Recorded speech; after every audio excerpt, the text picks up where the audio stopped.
your right mind, right here on We Empower Network. I'm so glad to be here today with our special guest, Bunny Roache. Thank you so much for joining us. Thank you, Genea, for having me. Yes, keep living in your right mind. Everyone knows that we are all about making sure that you care for yourself as a caregiver. That should be your priority. And also making sure that you're making the best and safest decision for your loved one, and that you're also creating a support system. Okay? So make sure you're doing those top 3 things for yourself in this journey, because that is most important, and you are important as well. Thanks again, Bunny, for being on the show with us today. Thank you. Yes. It's a very important topic. So It is. And today, we're going to let Bunny just share her story, talk about her book. She's an author, and give you some advice about your caregiving journey as well. So, Bunny, tell us about yourself. Give us some history.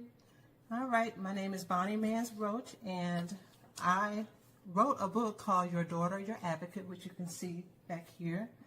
It's called Your Daughter, Your Advocate, A Daughter's Account of Caring for Her Mother Against Lewy Body Dementia in a Flawed Care System. So I like to sometimes tell people, and I probably shouldn't say this, that I don't consider myself an author. This is the only book I've ever written. Maybe I'll write another one. But I'm a daughter who was caring for her mother, and I had a story to tell, and a story to share. And as a result of that, I shared it through this book. Awesome. I read some of the book myself, and it touched me, you all. There were several stories that Bunny shared in her book that I could relate to, you know, when caring for my mom. And so there were sometimes I explained to Bunny, I just had to pause.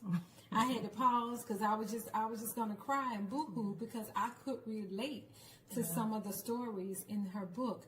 So if you are caring for your loved one and you're not sure, you know, what decisions to make, that you need to really find resources that will help you and guide you, please purchase Bunny's book on Amazon. It's going to give you tips in the back of it. She give you resources. She give you options, you know. And so, Bunny, let's just dive into it. Yes. And tell us, how did you even, you know, come up with the idea to just write a book? Well, as I said, I had a story. You know, this journey I don't own. I realize there's so many other people on this same journey, and no one should feel like they're alone. And after, you know, my mother's journey, our journey was over, there was just so many people that reached out to me. Other people told people to call me, and I always realized that I knew what to say because I wasn't making it up. Once you've experienced it, it's just there.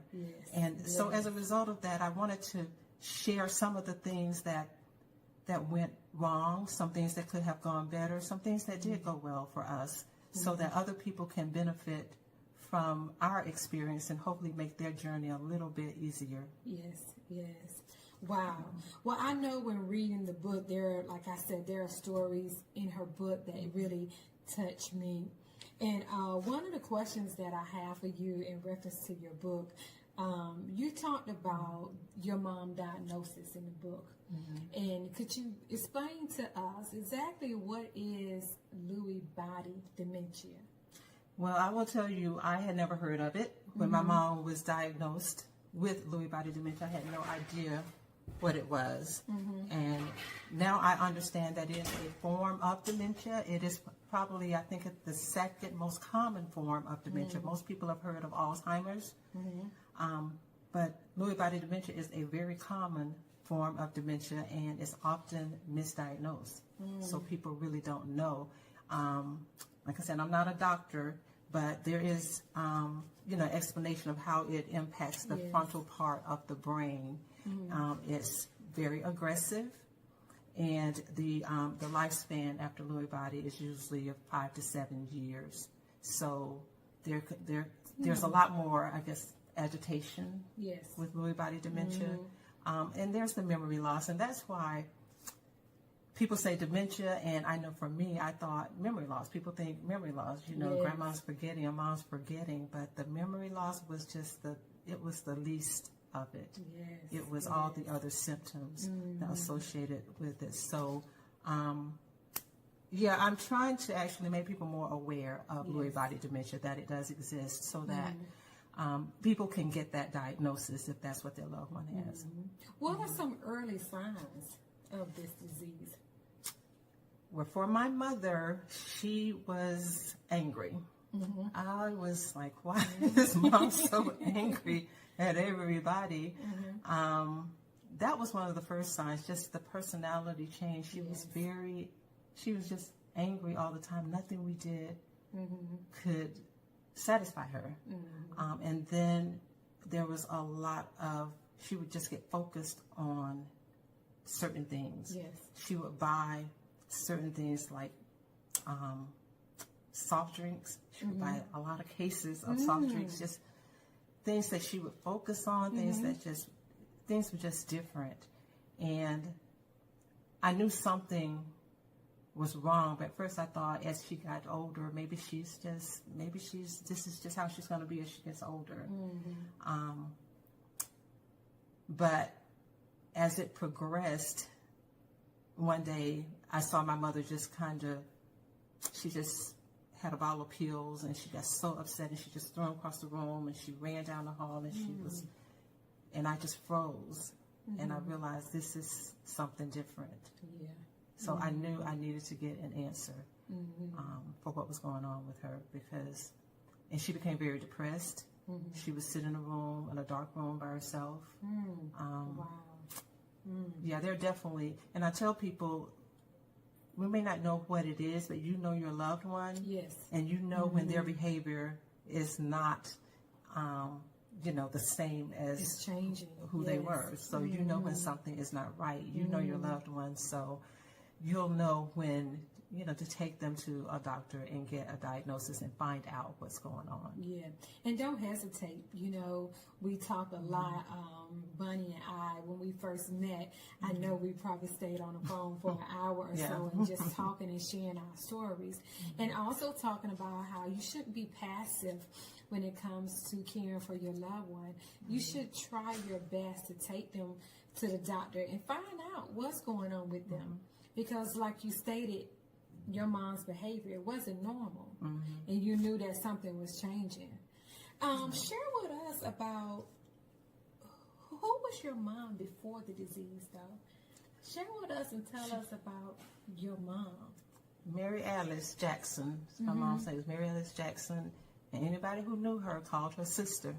She was known as sister, and that's because she was the oldest of her 6 siblings, and she was like a mother to them. She helped raise them when she was the oldest in the house from age 12, and she would talk about that a lot. So she was a caregiver. So because they looked at her as a mother figure, she always just embodied all of us. Like, we were her kids, but even her nieces and nephews, like everybody knew, sister, if anybody got a spanking, everybody would get a spanking. Not just her kids, everybody would get a spanking. And she she was very much a caregiver. She wanted everybody to be okay. She worked in the hospital kitchen. She was a cook. Okay. Oh my goodness, when she cooked a lot. We knew we were going to eat well. When she was like, who's cooking today? Sister cooking? Oh, we knew we were going to eat well. Right. So she was a cook, and that's how she loved us. That's how she loved on us. Yes. After my mother had dementia, and I remember coming to, her apartment and when she couldn't cook anymore. And we would bring food. We would bring food and put it in the refrigerator so she would have food, without cooking. And one day I came in from work, and she said, come on in. She said, fix you something to eat. Fix you a plate. And I said, okay, you got food? She said, yeah, fix you a plate. And she said, I cooked. I said, what'd you cook? And it was the food we had put in the refrigerator. But I realized that's how she expressed her love. Yeah. Fix yourself a plate. And so I wasn't hungry, but I fixed myself a plate. Yes, that's right. And that goes to something else we talked about, that when your parents are diagnosed with this disease, you know, wherever they at in that moment, you be in that moment with them. You don't try to tell them, well, you know, I brought that over here. You didn't fix that. You know, or you don't try to make what is considered their wrongs right now. You be in whatever moment they're in, that's where you're at as well. Because that lessens the frustration for your loved one, and also lessens the frustration for you. For you. Absolutely. Tell us about, you described in the book about your mom's trauma and how you feel that the trauma may have led to or been a trigger for the disease. Yeah, that was something I came up with, and as I say, I'm not a professional, so I don't want any doctors calling and saying, you know, I've discovered the cure for dementia. But, you know, as I talked to other people and I looked at my mom's situation and when these behaviors started, it really started when she stopped working. And then she went to take care of her mother, who was her rock. And as her mother was declining until she passed, that's when we really started to see that change. And I thought about that. And then, I don't know, Genea, if I told you the story about Bernadette Stannis. Some people may know her as Thelma from Good Times.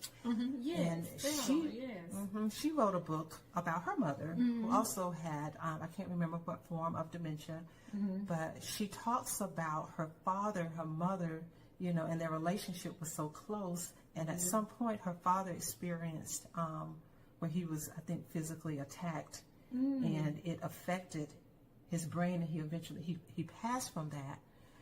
And she said that she noticed her mother, her behavior started to change, and she developed dementia, but she noticed that it seemed to be around the same time as her father. All of a sudden, who was a fine, strong man, now all of a sudden something changed with him, and he passed. So I thought about that, and you know, I had an aunt who had dementia, and I realized when my grandmother passed, my aunt's husband passed only a few months later. Their brother passed the same year, and their first cousin, all in the same year. That was a lot. That was a lot. And I realized, I looked at my mother's history, the fact that she was the oldest of 6 siblings, and she was responsible for those children at an early age, like 12. And I thought about that because, you know, after the diagnosis, when my mom had the dementia, a lot of times she would just say, where are the children? Where are the children? Where are the boys? In her mind, she was always programmed to be sure, are they okay? And I can imagine as a 12-year-old child, you know, you're concerned, are they okay? Yes. Are the children okay? So I realized all of those things are traumatic. My mother also lost a baby, a full-term baby at birth. Yes. And we never really talked about it. But with the dementia, when the doctor asked her, how many children you have, she said 3. And that included that baby that had passed. I think it never left her. So I realized that was traumatic. Yes, yes. Yeah. And even you talked about when she had to leave her job, when it was time for her to stop working, and how that became traumatic for her because that was her normal every day, and going to work was her family was at work. Her co-workers had become her family. Yep, exactly. And I didn't realize at the time what that job meant to her, but she had diabetes, and the doctor had told my mother that, you know, because of her having to stand on her feet all day at her job, that she really needed to not do that job anymore. She needed to stop working. And of course, my mother didn't say anything, but when I realized it, I realized that, you know, for her health, she needed to stop working. So for medical reasons, she was able to retire early in her late 50s. And for her, that was traumatic because I realized later that was her outlet. Those were the people that she socialized with at her job. So yeah, I realized it was a traumatic event for her. Giving up that independence, you know, that was the same for my mom. Just giving up that independence, it's just hard. It's hard, you know. yeah, it's hard. After you have done something for so long, you know, you've taken care of your family for so many years, you've gone to work for so many years, and now your life is changing. You have to give up your independence. And those that are diagnosed with Lewy body dementia or any other type of dementia, they're frustrated on the inside. And they're not understanding what's going on. They know that they're changing as well, but they're not sure how to balance the changes and the transitions that are happening in their life. Especially if they don't have somewhere, you know, to direct. Yeah. You know, direct it to, if they're not really outgoing people. Like my mother wasn't one to just get up and, you know, go out and socialize with people. But the people at her job, she was comfortable with. So she, like most of them, became lonely. She was lonely, yeah. And depression will set in. Yes. Yeah, depression will set in. And I think that's an early sign as well. Yes, I agree. How can the care system change to provide better support to help caregivers like you, like me, like others? I always consider myself a caregiver. I always say I'll always be a caregiver. I'll always be a caregiver advocate. But how can the system provide better support? Wow. And the system consists of, I guess, so many things. The caregivers, the facilities, the things that they can do to help is, first of all, we need highly trained caregivers in the system. People who don't see our loved ones as I say, widgets. They're people. You know, understand who they are. And sometimes for people, these become jobs. And I get it. You know, sometimes they aren't paid a lot for what they do. But I think it is a job that should require a high skill. I think there's training there to help people deal with dementia behaviors much better, and see them as people and learn how to understand how to deal with the disease instead of medicating them. I mean, that's one of the things. There's so many policies and regulations which are in place for a reason, but you know, sometimes you kind of go to the opposite end or something, like trying to fix something and then you kind of break something else. Some of the policies and regulations prohibit certain things from being done in the facilities, for instance, to care, like, what do you call them, things that you put around to hold them. They can't restrict them in chairs. Things like that. So there's some things like that should be, I guess, considered in terms of, do they really help? Do they harm? Cameras in the facilities.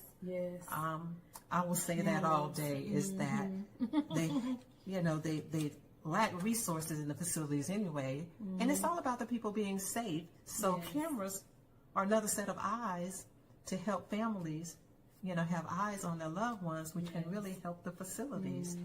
But on the other side of it, I think that a lot of them see it as a liability, creates risk.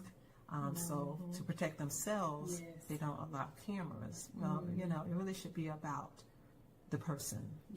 That is definitely something I think that can And when be you done. talk about cameras, you think about now, if you send your child to the daycare, they have cameras at daycares, even at if you send your pet to a, I don't know what they call it, daycare for pets. They have cameras that they give you a link to, and you can actually watch your child at the daycare or watch your pet at the daycare. And that's something. So yes. But if you send your parent, your mother or your father to a memory care center or nursing home, they will tell you that policy is not allowed. Now there are some. I'm not going to say they're all bad or wrong. No, I find at least one that encouraged it. but I think they all should be required to allow it. And even if you have your parent at home and they're not at a facility, I think it's important as well to have cameras in the home. If you have to step out and you don't think, okay, mom or dad, they're still mobile, they're still able to get around, and you just want to keep extra eyes on them while you go to the store, I think it's important to also have cameras in the home, just so you can have some type of security, that level of security for yourself, or peace of mind.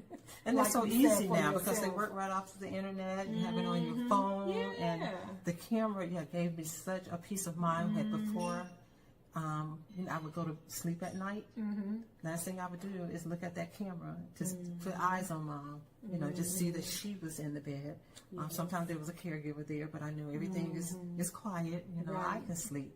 First thing in the morning, pick up the phone, look at the camera just to see if she's moving around and throughout the day. But the camera was such a help to be able to just lay eyes and make sure. And it also allowed her to be independent, to move around the apartment and not really realize that I was watching her. Exactly. You have to get creative. And when you're caring for your loved one in these type of situations. Bunny, I want to talk about a sensitive topic in your book where you discuss how your mom or they almost just force your mom out of the memory care home due to what they thought was a particular diagnosis for her, but you end up finding out that that really wasn't the case. Can you share that with us? Okay, we're talking about when she was forced out because of the behaviors and the antipsychotic medication that they put her on. Yeah, so my mom was in a memory care, and granted, when she went to the memory care, I really thought, wow, I can breathe now because she fit in. Everybody there was like her. She could walk around freely, and she did, and it just seemed like it worked until Lewy body showed up. And when Lewy body showed up, Lewy body behaviors, it's like it became a problem for the memory care center, and they just wanted to medicate her. And I wasn't against the medication, but I just wanted to make sure it was safe. I wasn't aware of all the harms, but eventually they decided that she needed to be sent outside of the facility because of the behaviors. And we were sent to the psychiatric ward of a hospital, and my mom and myself spent 3 nights at a psychiatric unit in a hospital because I was right there with her in the psychiatric unit working on my job until she could get a diagnosis for her behavior. And eventually what happened is they gave her antipsychotic medications to apparently figure out which one would work for her. And this facility that they sent her to, a psychiatric facility, within 10 days, sent her into cardiac arrest as a result of those first generational antipsychotics that they were giving her. And that actually started her downward spiral. She went on life support. So I tell that story. I tell people, if you don't hear anything else that I say, this is a lesson that I learned because I didn't realize the day they sent my mother out because she had dementia, even though I took her to the memory care because she had dementia. Exactly. A place that's supposed to be specialized in caring for those with memory issues. Right, when the Lewy body dementia, when it started to show up. But this is what I say to people, is what I learned is that first generational antipsychotics, which are given to Alzheimer's patients to control the behaviors, if they're first generational, meaning the earlier antipsychotics, they should never be given to people with Lewy body dementia. The research shows it, and that it can be detrimental, and that's what happened in my mom's situation. She went into cardiac arrest. My mom walked into that place, talking and walking and socializing. And as a result of their decision, they caused her harm. So I want everybody to know that's why it's important to get a diagnosis. Yes. All dementia is not the same. Yes. Lewy body dementia and Alzheimer's, the treatment is not necessarily the same, especially with the antipsychotics. So if your loved one has Lewy body dementia, you want to know that because you don't want them taking those first generational antipsychotics. Wow. And I'm sure that had to be a very challenging moment, for you. Yes. And in that moment, you would think that, again, you have your mom at a facility that's supposed to be trained professionals who should know this, and even the doctor should know this. And that's why you have to stay visible. That's why you have to ask questions. That's why you have to get a diagnosis and know what type of dementia your loved one has. That's very important, because I didn't know if my mom had a certain type of dementia myself. I really didn't, and I never asked. They said she was diagnosed with dementia, and then that's what we start treating. But I love how you say, even in our discussions earlier, you made a phrase, and you made sure I said it right, because I'm not going to get it right. You talked about how they were fighting the disease versus caring for the patient. Yeah. That's okay. And I just came up with that because it makes sense in my mom's situation. Sometimes I mess it up too. But I always say, in making decisions, you should care for the person and fight the disease. Yes. And every decision that you make should be based on that philosophy. When they sent my mom out of the facility, like I said, it caused her harm. So that decision was not in her best interest. Right. They sent her somewhere that caused her harm. Yes. So it's the disease that we're fighting, and sometimes we forget that it's the disease that we're trying to get to, but there's a person. There's a real person that exists behind all of those behaviors. Yes. So that was a person who did not have these types of issues or behavior before the disease. So they're still your mom. My mom was still my mother. And so many people, they're still there, and I really believe that. And I'll tell you this story that shows that, is that when my mom was sent to the psychiatric facility, I wasn't able to, that's the only place she was, that I wasn't able to just be with her all the time. I tried, but they said you can't visit. But the caregiver there told me that there was another lady there in that facility that was crying. And they said, Miss Mary would go up to her and put her arm around her and tell her, it's going to be all right. It's going to be all right. And I've seen her do that after she had the dementia. I saw her do it with another lady in her senior home, where the lady was just older, and she was walking, and she could barely make it. And my mom just went up to her and she said, come on, I'll walk with you. And that was with the dementia. So I was amazed. Yes. I was amazed to see all the stuff I hear about the behaviors, but actually to see that type of response from someone with dementia. Yes. Like, we need to realize they're there and they deserve to be cared for. They're still the same person they were before they were diagnosed. And thank you for sharing that story, because I believe that as well. And I used to have this little saying when I used to go visit my mom that, hey, she may have been diagnosed, but she was still my mother. And so she still believed in God. She still sung her songs. And like your mom still provided care. She still showed love and kindness. And those things that they did before the dementia, they are still that person. They are still doing that. That's their foundation. Because they're fighting the disease. They're fighting the disease from their perspective. Right. Because sometimes, and this is kind of bothered me when I realized that sometimes my mother would have an episode, Louie would show up, and she would become so agitated, and finally when she calmed down, there were times when she would say, I'm sorry. She would look at me and she was so, like she realized what had just happened, and she would say, I'm sorry. That I don't know why I feel like that. My goodness. Yeah. Because they know that something is different. They know that something's wrong. So we have to realize that it's the behaviors, it's the disease we're fighting. It's not them. Right. We're loving them. Yes. We're caring for them. Mm-hmm.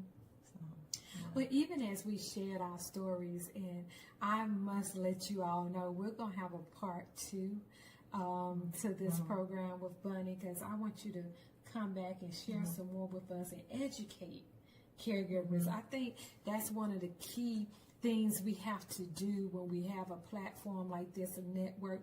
We want to educate you as well and let you know about the resources and the tips, that we want to share with you, so you will have a better opportunity to make the right decision for your loved one. Yes. But Bonnie, what was we talked about these different stories that you shared with us, but what was one of the most challenging, I guess, things that you had either happen when caring for your mom? Wow. Challenges. The whole journey was full of challenges. Yes.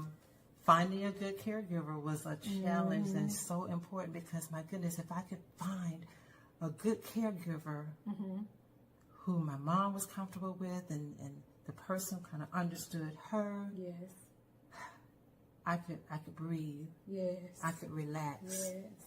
And that was hard, finding people who really I felt comfortable with. And I found a few. There were some good caregivers. There were some other caregivers, I'll be honest with you, that they came. And I don't know how you can care for someone who your nails are out to here. Oh, my goodness.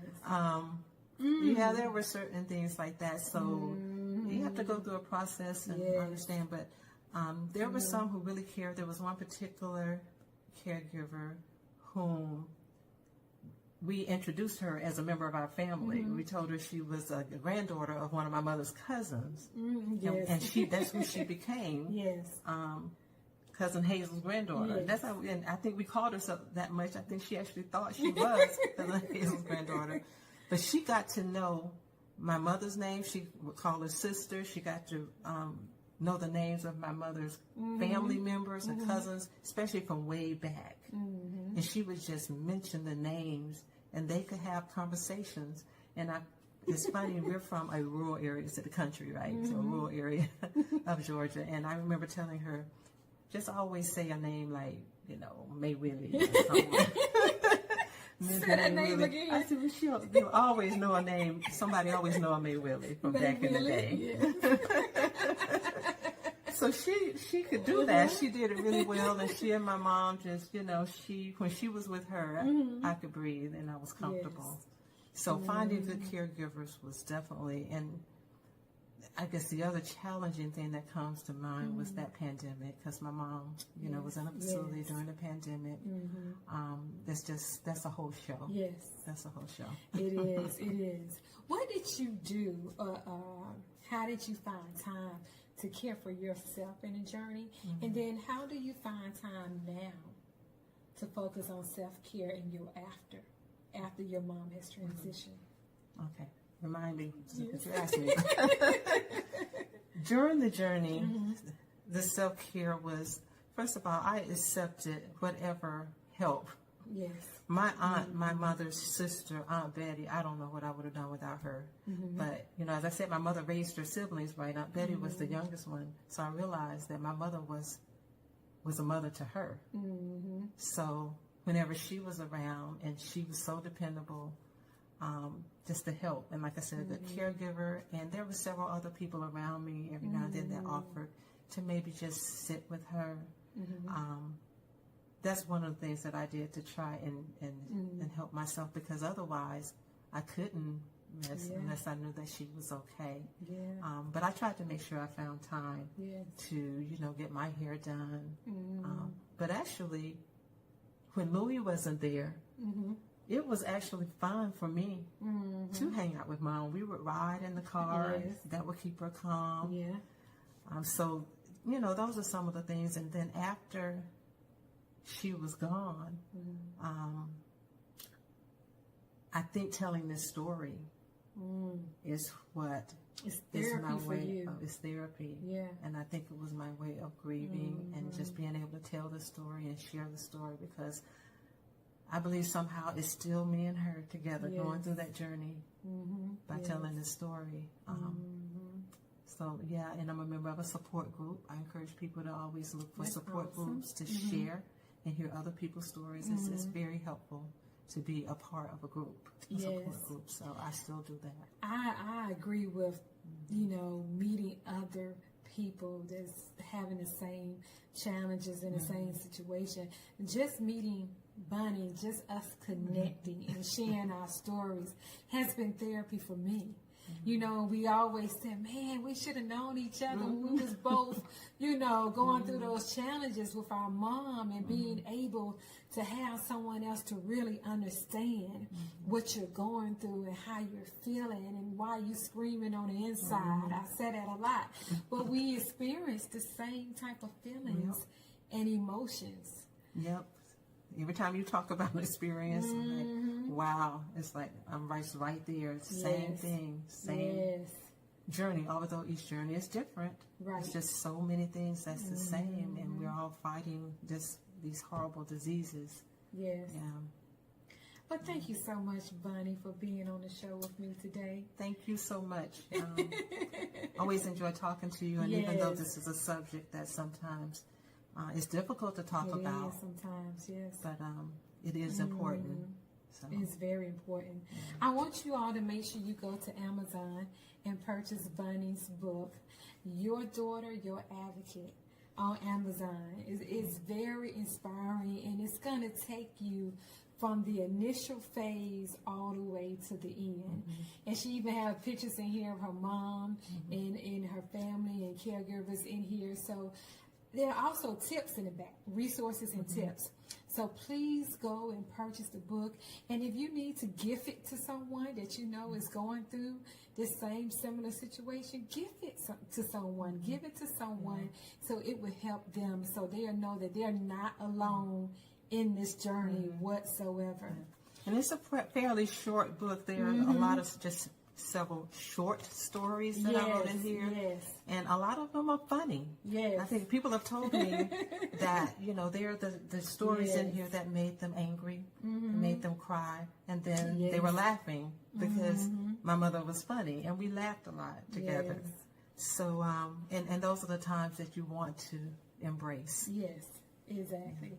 Embrace those memories and realize again that you're not alone in this journey whatsoever. Bunny, how can we reach out to you if we want to find more information about your book, or we just need to get in contact to you? Maybe someone just needs someone else to talk to.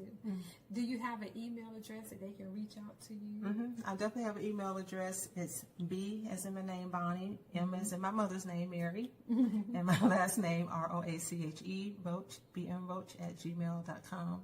And I even still have an AOL, BMRoach AOL account as well.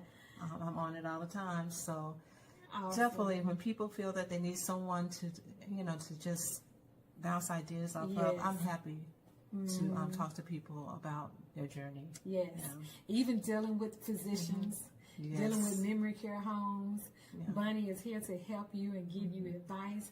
I'll share her email address with you in this particular program. And thank you all for joining. And remember to keep living in your right mind.